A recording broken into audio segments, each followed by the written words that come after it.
And some people are up there. You know, some people are a little bit down. That's mixed voice. And that's your sort of kind of Marvin Gaye sound. You know, it's a mixed of the two voices. Oh my so what goodness. we're looking for is a balanced phonation. And phonation is the creation of sound through the body. So we've got 7 areas of resonance, and we can tap, literally, we can tap into those areas of resonance. So Hello. Welcome to another Knowledge Bomb episode of Lead to Greatness, where we believe in helping others reach their greatest potential and together change the world. Today on Lead to Greatness, we have Jimmy Cannon. And if this is your first time, don't forget to subscribe. Hit that like button, hit the notification bell so you won't miss any of these amazing episodes. And if you're on iTunes, go ahead and rate the podcast and leave a review. That helps get the word out to great leaders and entrepreneurs like yourself. Please help me welcome Jimmy with Speaking Like a High Performance Leader.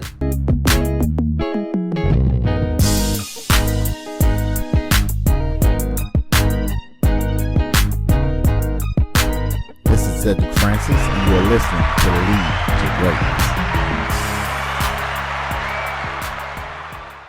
a nervous tone will undermine the message. Gotcha. Okay. Our voice, the more I look into this, the more I research this, has a direct connection to the vagus nerve, has a direct connection to our cognitive mind. Yeah. And as we speak, we are literally creating movement within the body. We are resonating through the breath, through the air particles in the air, changing and manipulating air particles to create sound. That sound represents who we are and our message and what we stand for. Everything that comes out of our mouth. There's so much prosody, there's so much message, there's so much intention or non-intention or emotion within our voice comes out or doesn't come out. And I think that's the key, that sometimes it doesn't come out. Okay, there's 3 main symptoms that people experience in anxiety or social anxiety, and over the umbrella of social anxiety. And I'm specifically talking about public speaking anxiety or performance anxiety. Absolutely. Right. So, but even though it's under the umbrella of social anxiety, so it's behavioral, psychological, and physiological. So physiological is going to be short breaths, heart rate, speaking too quickly, using filler words. The behavioral might be that we avoid meetings. There's a physical tension that you recognize, or there's a we don't speak up, we don't raise our hand, we don't offer to lead meetings, we don't volunteer to take a training session, we don't volunteer to do community work because we're not great at communication. All of my clients, even though they are leaders in their own right, they're just on the plateau of being greater. Right? Yes. And they just don't know what it is. They're stuck. They're stuck with something. They think it's their voice. It could be their voice. Most of the people who come to me don't have a clinical issue with their voice. It's subclinical. Their voice is fine. Most people can speak. Unless they've got issues, they've got nodules or they've got dysphonia or they've got some sort of muscle problem. Yeah. And then they need to go and see, an ENT and get proper help. Yeah. But most people come to me because for some reason they're stuck. They're not speaking. Their voice isn't sincere. It doesn't connect with them. It doesn't connect with the people that they want it to connect with. And the third thing is psychological. So that is a combination of, could be imposter syndrome, lack of self-worth, being very self-conscious of how they're coming across when they're speaking. If you experience a little bit of imposter syndrome, the symptoms, maybe you're sweating, maybe you've got short breaths, maybe you're speaking too quickly. And then there's behavioral aspects as well, which is maybe you're not speaking up in meetings. You could safely say that you have some kind of social anxiety, and that if it's to do with speaking, then that would be public speaking anxiety. So thinking that I would be helping people that were already fantastic speakers and they just wanted to up their game. Yeah. They just wanted to improve their projection or dynamic range but I had most of the people that were coming to me were saying, I got a weak voice, but there's something that is stopping me from being who I want to be. So I ended up studying acceptance and commitment therapy. I want you to really help us. Help us because a lot of us struggle with public speaking and we need help and we're in leadership and we know that we need to convey that message that oftentimes we keep silent about for whatever reason. Jimmy, we need your help on today. Help us. Help us on how we can get out of this bubble, get out of this shell. But first, before you do that, let's talk about canon voice training. I did a master's in voice pedagogy. I ended up doing a master's because I was teaching singing. So even though I've been a singer, somebody offered me some work teaching at a college in London, music college in London, which was great. And I just thought, hang on a minute, I've never had, I've had singing lessons, but I don't know anything about the voice. Yeah. I don't know anything about the physiology of the voice. Wow. And the crazy thing is I, to be quite honest with you, I still don't. There's so much to learn, like any subject, right? I could spend the whole rest of my life learning about the voice. It's ridiculous how controversial singing teaching is, and the method of just so many methods of teaching. Wow. But yeah, I mean, I could talk about that for hours, and a still, SLS, bel canto. There's so many traditions and methods that people, religiously go by. So when I started teaching, I've had lots of performance experience and singing experience and, leading bands and workshops, etc. So I was relatively confident on stage, and I knew how to control, to work with an audience. I knew how to perform, and this is what's really interesting for me now, is that I use this as the communication within the band and how that works, and the listening skills when I'm doing training. Going back to what you said about how I got to where I'm now, although I'm still progressing as much as I can. Let me use an analogy of a guitar, and then a guitar stack, a Marshall amp stack, maybe, right? So the guitar itself is, if you unplug the guitar, it would just be ding ding ding ding ding, right? It wouldn't make much noise. You have to plug it in, and then that sound has to be amplified. And what you're hearing is the amplified sound, or digital to analog, back to analog sound, and the amplifier has a large, if you're talking analog here, it has a large space of reverberation, and that's exactly the same with the body. So we use our body, right? I'll give you an example. If I exaggerate my voice now, so okay, hold on to your horses, as they say somewhere in Salisbury, or Somerset. So if I speak from, here's a really good example: the voice resonant ladder. Okay, this is actually from a friend of mine, Nicole, who's a speech pathologist. We were working together, and she said, "Oh yeah, Jimmy, I use this. I do exactly the same thing. I call it the resonant ladder." All right. So we start with the chest. Okay, so there are 7 areas of resonance in the body. I'm going to give you 3 or 4 here, right? Okay. So if we start with the chest, we can go very, very sort of low sounding, and that can be, I call it my vicar voice. And thank you so much for coming. Wonderful to meet all of your family, and please just pick a pew. Oh my and goodness! No obligation to. It's sort of like the I'm not going to do an American accent, but that radio DJ voice, and you have that sort of warm, that mellifluous voice. Oh man, I love this. Yes. Yeah. So you've got. Hey man, I love this. This is great.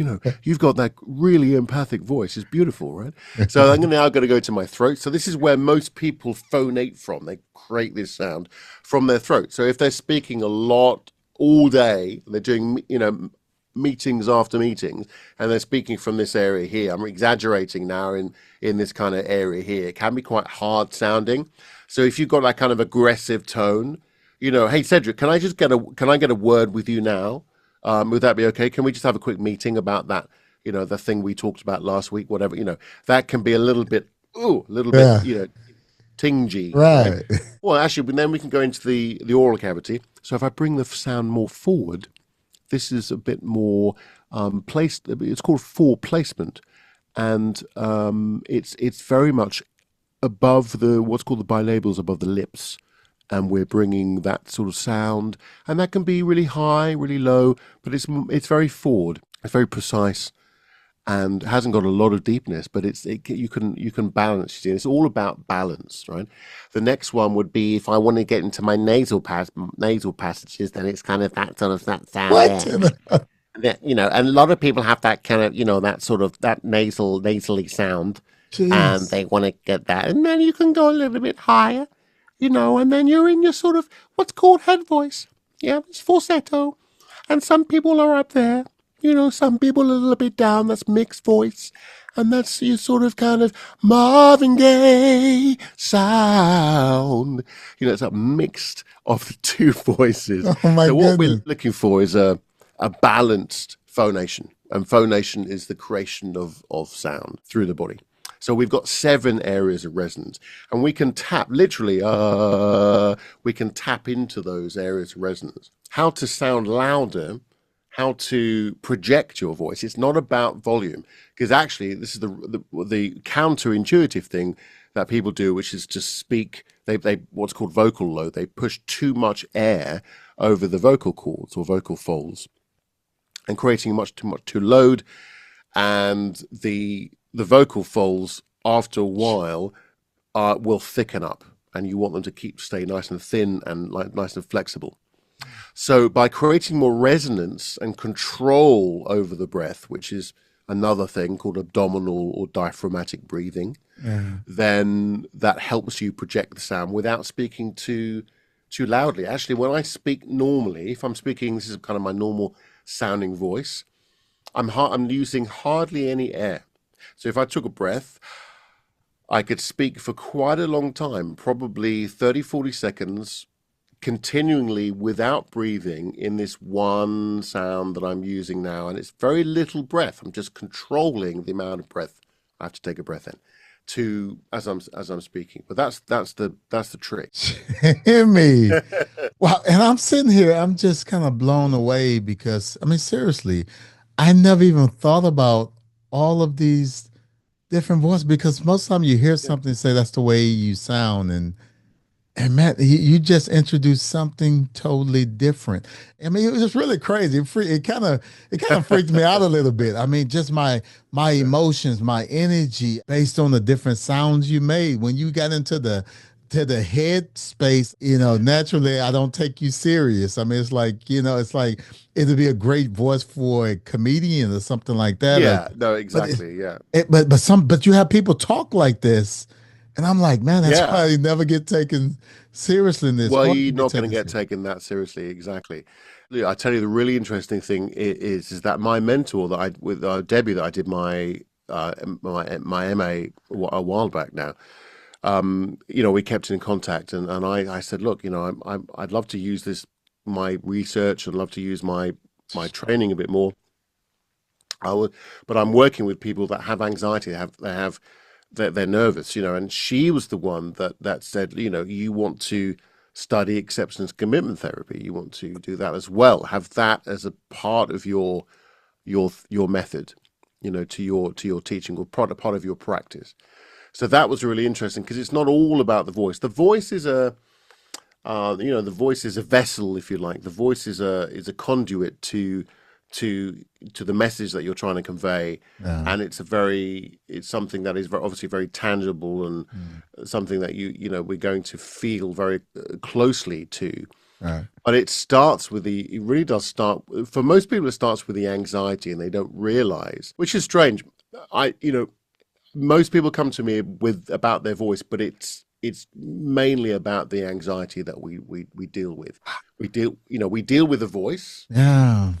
but it's mainly the anxiety. So there's other things that we do holistic approach to the practice. What can we do as Mm, leaders, as communicators, as mm, public speakers? What can we do to get to that place where we're comfortable mm, in our skin and we're so comfortable that people hear Mm. our comfortability through our pitch or whatever. What are some of the techniques or things we can do? Okay. One of my clients said to me, Jimmy, I don't want to have to think about my voice. I just thought that was so powerful because if you're thinking about how you're coming across, how you're sounding, and the effect that you're having to other people and the audience that you're speaking to, you've lost the game completely. Right. So you have to be not thinking about the notes. You have to be not thinking about your voice and the tone of your voice. So to do that, you have to master your voice. Right. So just like mastering your instrument, you have to ideally master your voice. And we're not all able to do that unless you work with someone like me, and that unless that's something that you feel really important that you need to work on. I'm very biased, obviously, but I think it's essential that we work on our voice and our communication skills. So that's what we've got to do. So what that means is we have control over the dynamics, as in the louds and the softs, our pitch range, the tonality of our voice, to express the ideas that we have the most sincere way. So what we're looking for is this sincerity of who we are and how our voice represents that. When you're riffing, when you're in your element, when you're in your zone, you're not thinking about how you're coming across. You're so passionate about what you're speaking about, right? Like we are now. Absolutely. So that's the key, and that's what we're looking. That's what we're looking for through the voice. And Jimmy, you're saying that. So here this. So the time of this recording is 2025. So I started the Lead to Greatness podcast in 2020. And here's the thing. I was already in the leadership about 15 years prior to that. And I remember episode 1. I honestly, I haven't went back and listened to it. I did it first and we had to turn the AC down to about 60 something because I was sweating so bad. The first episode. I mean, it was so, and it's crazy. Like right now, I'm not even thinking about. I'm not thinking about the recording. I'm not thinking about what the audience is gonna feel or what they're gonna say or making sure I say the right thing. But to your point, and the reason why I'm bringing this up, 5 years ago, I was that individual that I focused so much on how I was gonna say it that I couldn't even get the message across because it's like I had a message, but I couldn't even say what I wanted to say. Then after the recording, it's like, man, I wish I would have said this. I wish I would have said that. Now it comes back. But it didn't because I was so focused on how I was saying it. And people never got to know early on who Cedric Francis was. That's amazing. And the obvious thing, and which is time, right? So you've spent time. You've practiced. You've desensitized yourself to the environment of speaking, and you've committed yourself to doing this for whatever reason and whatever purpose and whatever values that you feel are important to you. So that's the really important thing, is that you've decided that that's important for you to improve. And actually, how are you going to do that? Well, you're going to do it more often. You're going to do it more regularly. You're going to do it consistently. You're going to improve. You're going to, however you've done that. It could just be by rote.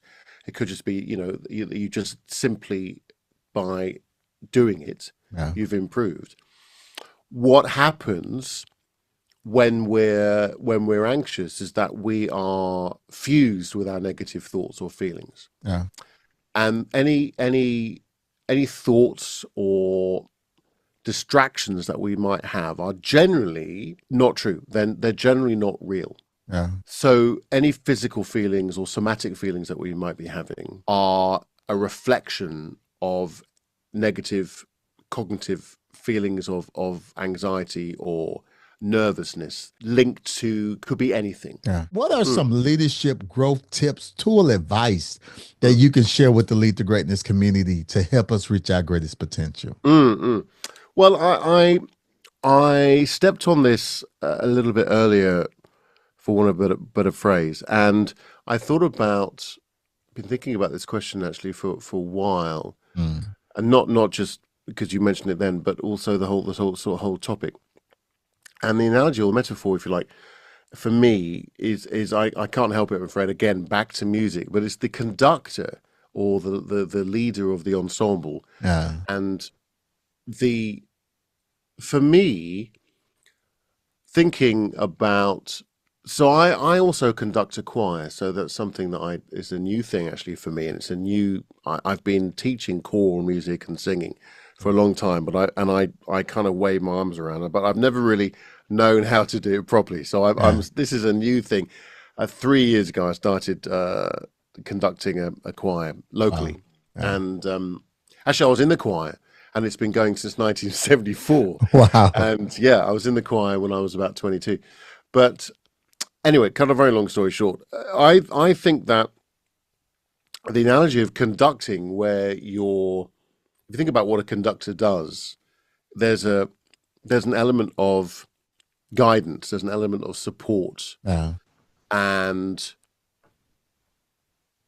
mentorship, really. Kind of, really, really, really mentorship. I think Yeah. that's the key, and I think that's the difference between mentorship and maybe coaching or leadership. And I think these days, I get the impression, Mm. and I come from a very different industry, so I'm very conscious that I don't come from the corporate world, Yeah. but I get the impression that leadership in this day and age, in 2025, is very much about the cohesiveness and the support and the mentorship Yeah. rather than the didactic or autocratic Mm. tradition Yeah. that it might have been. Right. And so leading an ensemble, performing in an ensemble where listening is absolutely integral, Oh and whether man. that be classical jazz or whatever it might be. Yeah. I think listening. I mean, an example would be if you're playing jazz, the improvising is not only based on the harmonic structure and the tonality that you're hearing is being performed, but it's what the other musicians are doing. It's their intention. It's their belief system. It's their listening. It's their culture. It's everything that comes out, everything that is emits from their body. It's everything that comes out of their instrument that you're listening to, not just notes. So you might take a phrase that they've just played and manipulate that and change it around. And that might be the beginning of a motif that you're working on, but also you're working on the intention.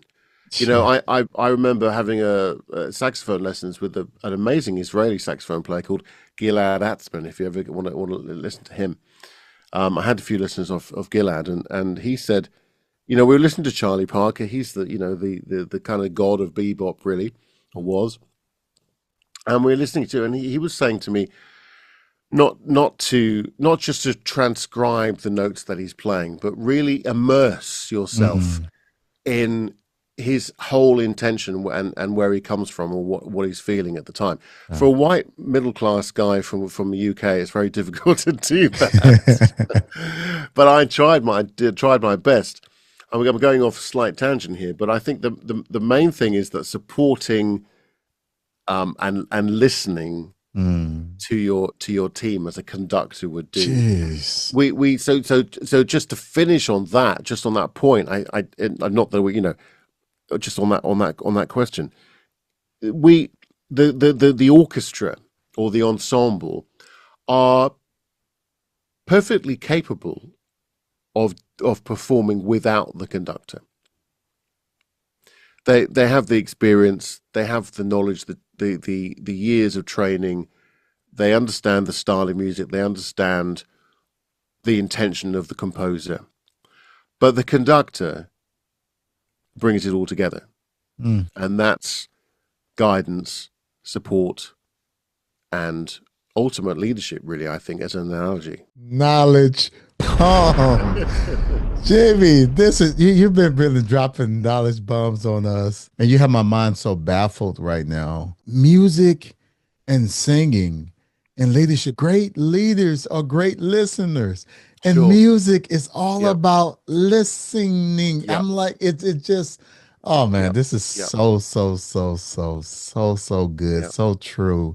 I don't know if you're writing a book or working on a book on this, and this is It's amazing. definitely a concept that I'm Oh definitely man, working oh on. man, I can't And wait. This I is tell you what's really funny is that only a week ago I thought about writing a book. So that's really isn't that there it just it? is. I don't There it is. know. There it is. I mean, but it's Yeah. so amazing. I'm listening and you're Mm, saying things, and it's like, wow, it's just, I see leadership in all of it. All of it. It's just so yeah. amazing. Thank you, Yeah. Jimmy. Yeah. Thank Oh, you. my pleasure. Thank My you for pleasure. unlocking for unlocking something in my mind. Mm, Just a perspective I haven't even looked mm, at. Any final words for the audience? You to share any final words, and also if mm. someone wants to connect with you and what you're doing, where should they go? I mean, you're saying some amazing things. Get involved. Voice. Mm. Getting that voice together where we can be better, and those pitches and all those different things together. That Jimmy is the expert in this area. I can't even all the different elements to voice. I'm learning as well. So Jimmy, go ahead. Well, firstly, so appreciative for allowing me on, and thank you for inviting me on. It's been a Absolutely. pleasure to speak to you, and it's actually been a real pleasure to meet you as well, Cedric. Thank So, you. and I hope we can Same keep in here. touch, and Same it's, here. and amazing to be on here. Thank you, appreciate it. I would say I think I had something planned, but actually, I'm gonna go off piste and be as sincere as I can, which is to say that this is it's gonna sound a little bit of a cliche, Mm, but I'm just gonna say it anyway, which um, which is to find your voice. I think mm. that's the key, and that what that represents is your sincere, genuine voice. I think Yes. that's really important, and just to know that we are all capable of finding that voice, and it's just really exploring that and giving yourself an opportunity to come out of your comfort zone a little bit. Recently, a client I'm working with, he said to me, I don't go for a social gathering, right? I said, look, what about this weekend? Why don't you say yes if they ask you? He said, Yeah. okay, I will, and they did. They said, are you going to come? And he messaged me and said, I had an amazing time. And Yeah. it's just given me so much more confidence Yes. to just socialize, and just to get out there, meet people, talk to people, socially. It could be that you do some amateur dramatics, or you decide to do a stand-up comic night or something, or Yeah. you join Toastmasters or something that's going to get Yeah. you out of your comfort zone, Yeah. that you can do as you've done Yeah. over a period of time, Yeah. which is going to desensitize you to that scenario, and diffuse you from any negative thoughts that actually do not exist. Yes. Yes. Yes. Yes. Thank you, Jimmy. Knowledge bomb. If someone wants to connect with you and what you're doing, where should they go? JimmyCannon.com. Thank you. I love it. I love it. I love it. I love it. Man, Jimmy, this has been amazing conversation. Definitely excited. Pleasure to meet you. And yeah, just like you said, definitely let's stay in touch. I love the way you think. I don't know. You're very, very thoughtful, even in answering the questions, because you definitely have my brain going, and in this, I don't know, I feel real creative right now. But I definitely love it, and I definitely love the conversation on today. So thank you. Likewise. Thank you. Absolute pleasure, Cedric. Absolute pleasure. On behalf of the Lead to Greatness community, I want to thank you so very much for taking time out of your busy schedule and adding value to us all. We want to thank you for joining us today on the Lead to Greatness podcast. So remember, if you help others reach their greatest potential, together we can change the world. Peace.